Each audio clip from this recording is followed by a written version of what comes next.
జాతీయవాద జర్నలిజానికి అసలైన వేదిక నేషనలిస్ట్ హబ్ ని సబ్స్క్రైబ్ చేసుకోండి. నోటిఫికేషన్స్ కోసం బెల్ ఐకాన్ పై క్లిక్ చేయండి. సో నిజానికి స్ట్రెంగ్త్స్, వీక్నెసెస్, ఆపర్చునిటీస్, థ్రెట్స్ ఇది ఒక ఆర్గనైజేషన్ కానివ్వండి, లేదంటే ఎనీ ఆంటర్ప్రీనర్లకి అందరికీ తెలిసిన విషయం. ఇదే వాళ్ళ జీవితాల్లో కెరీర్కి సంబంధించి కానివ్వండి, ఇది ఎక్కువ ఉపయోగపడుతుంది. నువ్వు ఒక మనిషి ఒక దగ్గర ఉన్న వ్యక్తి ముందుకు వెళ్తున్నాడా లేదా తెలుసుకునే క్రమంలో ఏదైనా కొత్త పని చేస్తున్నప్పుడు ఒకసారి మనల్ని మనం ఆత్మావలోకనం చేసుకోవడం అనేది అవసరమని. సో 10 ఏళ్ల మోడీ పరిపాలన తర్వాత ఒక్కసారి ఆత్మావలోకనం చేసుకుంటే స్వాట్ అనాలిసిస్లో మొదటి స్ట్రెంగ్త్స్లో మొదటి అంశం ఏంది? అంటే మనము ఈ స్వాట్ అనాలిసిస్లో కొన్ని అంశాలు మాత్రమే మనం ముందుకు తీసుకురాగలము. ఎందుకంటే ప్రతి అంశంలో కూడా స్ట్రెంగ్త్స్లో బహుశా 100 స్ట్రెంగ్త్స్ మనం మాట్లాడచ్చు. కరెక్ట్. అలాగే ఆపర్చునిటీస్లో 100 ఆపర్చునిటీలు మాట్లాడచ్చు. కానీ మనం దాంట్లో కొన్ని టాప్ 5-6 అంశాలు మాత్రమే మనం చర్చిస్తున్నాము. ఎందుకంటే మనకు ఉన్నటువంటి సమయంలో మన ప్రేక్షకులకి దాని యొక్క సారాంశం అర్థమైతే చాలు. దాని నుంచి వాళ్ళు ఇంకా ఇతరత్ర అంశాలను కూడా వాళ్ళు ముందుకు తీసుకువెళ్ళచ్చు. వాళ్ళు కరెక్ట్. బహుశా వాళ్ళకి వేరే అభిప్రాయాలు కూడా ఉండొచ్చు వీటిల్లో. కానీ మన పరిధిలో మన ఆలోచనలో ఉన్నటువంటి కొన్ని అంశాలు వాళ్ళ ముందు పెట్టే ప్రయత్నం చేద్దాం. మొట్టమొదటి స్ట్రెంగ్త్స్, ఆయనకు ఉన్నటువంటి బలాలు ఏమని చూస్తే కనుక ఆయన చాలా నికాసైనటువంటి జాతీయవాది. భారతీయత అన్నది ఆయనలో నరనరాల జీర్ణించుకున్నటువంటి వ్యక్తి. గ్రాస్ రూట్స్ అంటే ఎక్కడో ఛాయ్ వాలాగా పనిచేస్తూ చిన్న కుటుంబం నుంచి వచ్చి అతి పేదరికంలో నుంచి వచ్చి ఒక ప్రధానమంత్రిగా అయినటువంటి వ్యక్తి. కాబట్టి సమాజంతో మమైకమై సమాజం గురించి కంప్లీట్గా అవగాహన ఉన్నటువంటి వ్యక్తి. అది ఆయన బిగ్గెస్ట్ స్ట్రెంగ్త్. సమాజం ఆయనకు అర్థమవుతుంది. ఈ జాతి యొక్క సంస్కృతి, ఈ జాతి యొక్క చరిత్ర, ఈ జాతి యొక్క గొప్పతనాన్ని గౌరవించి దాన్ని గర్వించి దానిని పునర్స్థాపించాలన్నటువంటి భావజాలం ఉన్నటువంటి వ్యక్తి. కాబట్టి బిగ్గెస్ట్ స్ట్రెంగ్త్ నేషనలిజం కింద నేను భావిస్తాను. Okay, done. తర్వాత చూస్తే కనుక ఆయన పరిపాలనా విధానం ఎలా ఉంటుందంటే అందరినీ వింటారు ఆయన.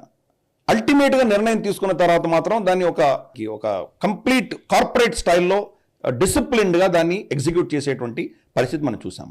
ఆయన అడ్మినిస్ట్రేషన్లో కావచ్చు, లేదా ఇతరత్ర వాళ్ళ ప్రభుత్వ రంగ సంస్థలు కావచ్చు, లేదా ప్రభుత్వ మంత్రిత్వ శాఖలు కావచ్చు, ఇక్కడ ఎఫిషియన్సీ తీసుకొచ్చారు. ఆయన కరప్షన్ని కంట్రోల్ చేశారు. గత 10 ఏళ్లలో మనం మేజర్గా పెద్ద కరప్షన్ ఎక్కడా మనకు కనిపించలేదు.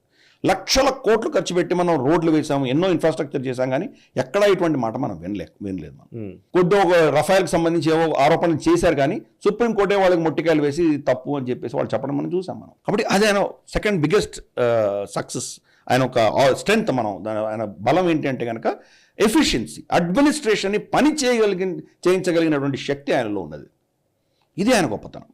మూడవది చూస్తే కనుక ఆయనకున్నటువంటి నేతృత్వము, ఆయనకున్నటువంటి మ్యాండేట్ ఏదైతే ఉందో, ప్రజా ఆదరణ ఏదైతే ఉన్నదో, దానివల్ల ఈరోజు ఆయన కఠినమైన నిర్ణయాలు తీసుకోగలుగుతున్నారు. కరెక్ట్. పాకిస్తాన్తో 10 ఏళ్ళు మాట్లాడలేదు మనం. లేదా మొదట పాకిస్తాన్ని ఆహ్వానించడము, నవాజ్ షరీఫ్ని ఆహ్వానించడం, అలాగే ఈయనే ఒక 5 నిమిషాల గ్యాప్లో సడన్గా వాళ్ళ పర్మిషన్ తీసుకొని లాహోర్లో దిగి వాళ్ళ ఇంటికి వెళ్ళి రావడం, ఇటువంటివి ఎవరు చేయరు. అంటే ఒక టఫ్ డెసిషన్స్ తీసుకోగలిగినటువంటి శక్తి ఆయనలో ఉన్నది. అది కరెక్ట్. వ్లాడిమిర్ పుటిన్ మొహాన ఇది యుద్ధ శకం కాదు అని చెప్పడం, అవును.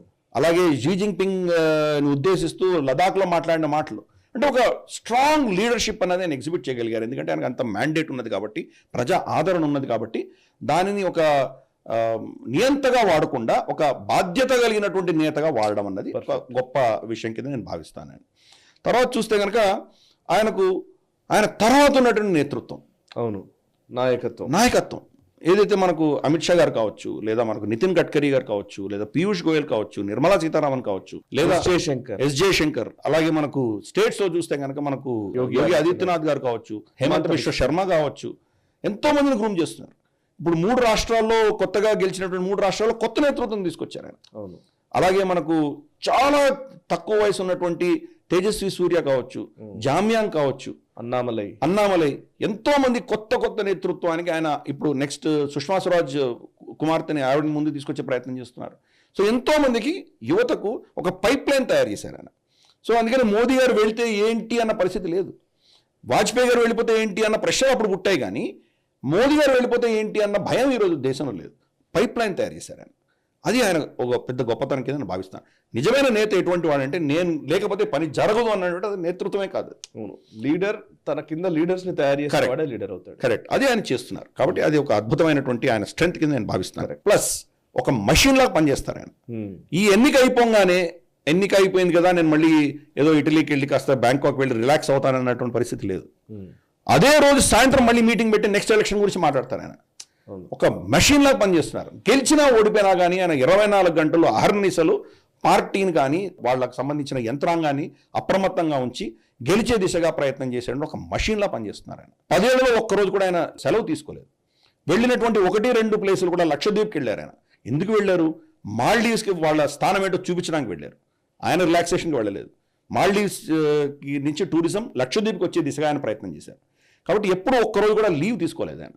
అది ఆయన పెద్ద స్ట్రెంగ్త్. ఒక మషిన్లా పనిచేయడం అనేది పెద్ద స్ట్రెంగ్త్ ఆయనకు. Last but not the least, ఆయనలో ఉన్నటువంటి దైవీ శక్తి, ఆయనలో ఉన్నటువంటి స్పిరిచువల్ పవర్ ఏదైతే ఉన్నదో దాన్ని మనం రికగ్నైజ్ చేయాలి. ఎందుకంటే గతంలో ఆయన ప్రచారంగా ఉన్నప్పుడు ఆయన బహుశా ఇవన్నీ వదిలేసి వెళ్ళిపోయి హిమాలయాలో ధ్యానం చేసుకుందాం అనుకున్నటువంటి వ్యక్తి మళ్ళీ ఇక్కడ వచ్చి ప్రజా బాహుళ్యంలో వచ్చి ఇక్కడ వచ్చి ప్రజల మధ్యలో ఉండి ఆయన పని చేయడం చేస్తున్నది ఏదో చూస్తున్నామో దీనికి ఆయన డిటాచ్డ్గానే ఉంటున్నారు. ఆయన రేపటి రోజు ఆయన కనుక దీన్ని వదిలేసి వెళ్ళిపోతే బహుశా ప్రజల్లో ఉండకుండా ఆయన ఎక్కడో ఆయన పాటికి ఆయన కూర్చొని ధ్యానం చేసుకున్నటువంటి ఒక యోగిలా పనిచేస్తున్నారు. ఆ స్పిరిచువల్ ఎనర్జీ అనేది చాలా కీలకమైనది. గతంలో ప్రభుత్వాలు వాళ్ళు ప్రైవేట్గా ఏం చేసుకున్నారో వేరే విషయం, కానీ ఆయన చేస్తోంది బావటంగా మనకు కనిపిస్తుంది.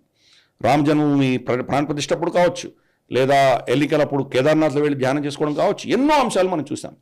కాబట్టి అటువంటివన్నీ స్పిరిచువల్ పవర్ అనేది మనం చూస్తున్నాం. ఈ అంశాలన్నీ కూడా ఆయన మేజర్ స్ట్రెంగ్త్. ప్రజల్ని ఆదరించడం, సఫాయి కర్మచారులకి వెళ్ళి పెద్దపీట వేయడం, అక్కడ కుంభమేళాలో పనిచేస్తున్నటువంటి సఫాయి మీద కన్స్ట్రక్షన్ వర్కర్స్ని మన పార్లమెంట్ హౌస్ కన్స్ట్రక్ట్ చేసినటువంటి వాళ్లకు పెద్దపీట వేయడం, ఇటువంటివన్నీ చూస్తే కనుక ప్రజలతో కనెక్ట్ అవుతున్నారు. ఈవెన్ విదేశాలకు వెళ్ళినప్పుడు కూడా అక్కడ కూలీ నాలి చేసుకుంటున్నటువంటి మన ఎవరైతే వర్కర్స్ అక్కడ వెళ్తున్నారో వాళ్ళ క్యాంపులకు వెళ్ళొస్తున్నారు ఆయన. సో అంటే అన్ని వర్గాలతో కనెక్ట్ అవ్వగలిగినటువంటి ఒక నేతృత్వం అనేది ఆయనలో మనం చూస్తున్నాము. ఇవన్నీ కూడా ఆయన స్ట్రెంగ్స్ కింద మనం భావించాలి. రైట్. ఈ వీడియో మీకు నచ్చినట్టయితే లైక్ చేయండి, 10 మందికి షేర్ చేయండి. అలాగే కామెంట్ల రూపంలో మీ అభిప్రాయాలను మాతో పంచుకోండి. Nationalist hub group of channels ను సబ్స్క్రైబ్ చేసుకుని తెలుగునాట జాతీయవాద జర్నలిజాన్ని ప్రోత్సహించండి. ఈ వీడియో కింద ఉన్న బెల్ ఐకాన్ పై క్లిక్ చేయడం మర్చిపోవద్దు.